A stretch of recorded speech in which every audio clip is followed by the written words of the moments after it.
Oke, pada pertemuan sebelumnya kita sudah membahas beberapa rasio ya, ada dividen, ada EPS, ada juga PER. Nah, kita berikutnya akan membahas tentang book value, price to book value, dan debt to equity ratio.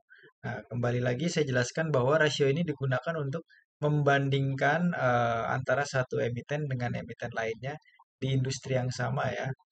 Nah, kita langsung ke book value. Nah, apa itu book value? Book value atau nilai buku ya dapat diartikan sebagai harta atau kekayaan perusahaan. Jadi kita akan cari tahu dari per lembar saham ini mewakili beberapa kekayaan perusahaan per lembar saham ya. Saya langsung aja ke contoh ya. Ekuitas atau harta dari perusahaan XYZ adalah 2 triliun ya. Kemudian jumlah saham beredar adalah 1 miliar lembar. Jadi angka book value-nya berapa? Itu 2 triliun dibagi 1 miliar lembar sama dengan Rp2.000.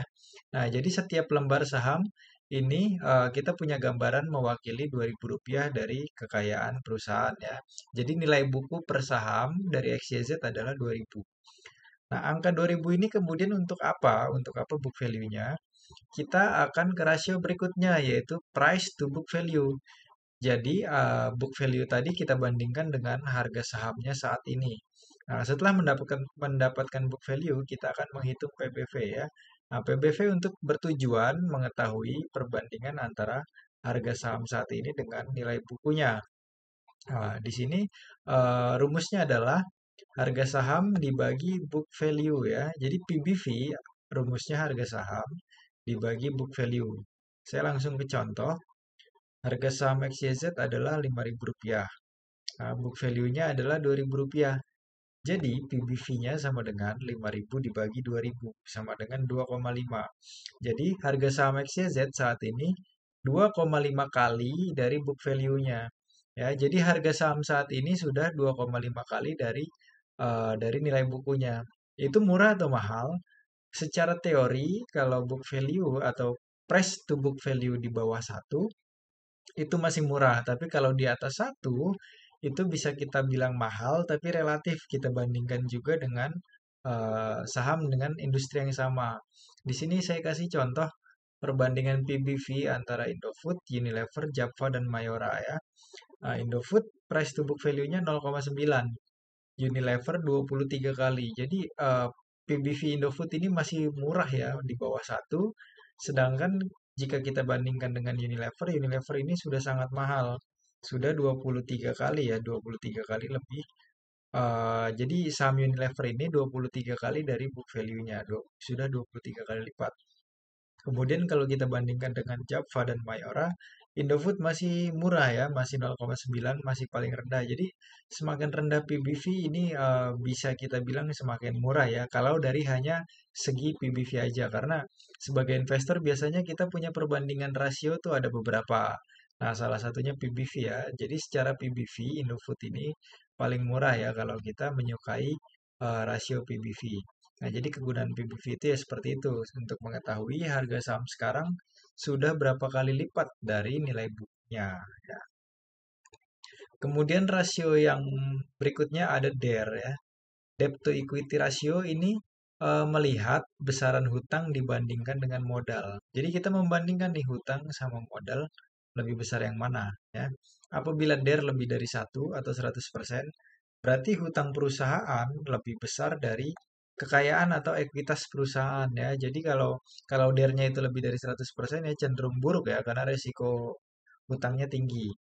Nah, di sini kita kasih rumus DER itu total hutang dibagi ekuitas.